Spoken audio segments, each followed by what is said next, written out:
Don't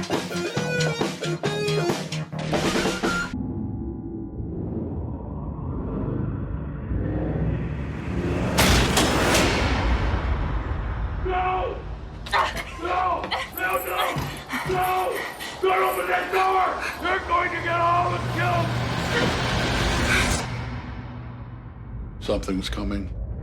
G'day. G'day, mate. How's it going? How's your Australian accent? It comes in and out. That's not terrible. It's not, no, yeah. Well, now it is. Yeah. That's all right. Yeah, I thought about it. Oh, you're in your head too much about I was this. in the presence of a great beauty. Aw, this guy. That's very, very sweet. I don't trust you after this movie, though. That's the thing that's happening. You're very, very fantastic in this, but what was it like as an actor having to go to a pretty dark place? It was great. Yeah, playing a guy that's spooky, and you really don't know how spooky he is, or what's reality in this situation. You don't know if he's totally nuts, partially nuts, or just lying for the hell of it. When you lock a woman in a room, you know something's off with the guy. Yes. Yeah. Yeah. How was that? It was a tad claustrophobic at times, but if you're gonna be stuck in a bunker with a couple people, who better than John Goodman and John Gallager Jr., so, it wasn't so bad at the end of the day. So you're in the John squad. Exactly, yeah. Not only is it a small room, but it is a small cast. Yes. How was it having that intimate feel? It was amazing. It was probably the most pleasant acting experience I've had, which is kind of crazy because it's such an unpleasant story in many aspects, and so many of the scenes were so tense and draining and exhausting, but at the end of the day, it was like, we were all just happy to be there and happy to be together, and I think we all approached it in the same way, which is just to have a good time and do our jobs well, and so it was kind of a very easygoing set in that way, which I was very grateful for. They say that this movie came out of nowhere. Are you kind of like, surprise? I know, surprise, guys.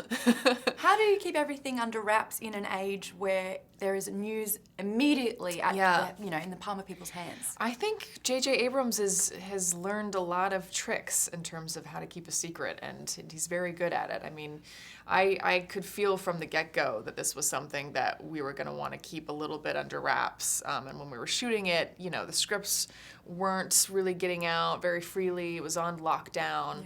Yeah. It was all those kind of measures were being taken to keep this, under the radar. So I think it was smart. I think it's kind of an experiment in a lot of ways, but one that I think is really cool, and I'm excited to be a part of something that people are like, whoa, I want to see this now. They didn't realize 2 months ago that it even existed.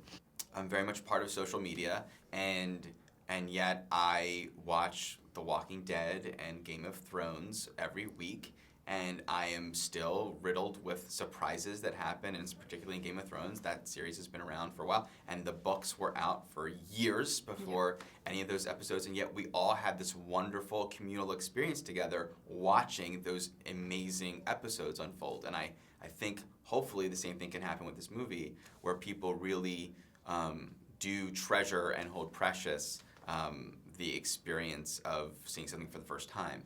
And I'm sure there's some bad eggs that will try and ruin things, but hopefully not most. The diehards of the first movie, what do you want to tell them about this movie? I'd say that, if you love the original Cloverfield, I wouldn't expect this to be a sequel. Not a direct sequel. But I do think that it has the same spirit. It's a kindred spirit. And it is the same idea of taking a very big idea and making it small and personal and intimate and fresh and new, and kind of flipping the script on the kind of monster movie.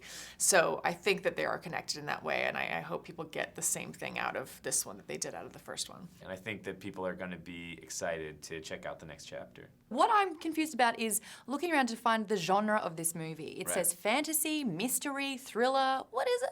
I think it's a suspense thriller. I think it harkens back to the old movies from Alfred Hitchcock, or even episodes of The Twilight Zone, and I love that it really plays with genre and genre expectations. But I think it's a mystery suspense thriller. I really do think it's those things. Yeah, the genre is a bit of a mystery. Yeah. They're saying that it's a fantasy, thriller, horror. I don't know what it is. Yeah, I guess it's a horror movie. Okay. Yeah. All right, thank you so much. Horror. Horror, 2 syllables. Otherwise it sounds like yeah. something else. Thank you for the chat. Thanks a lot.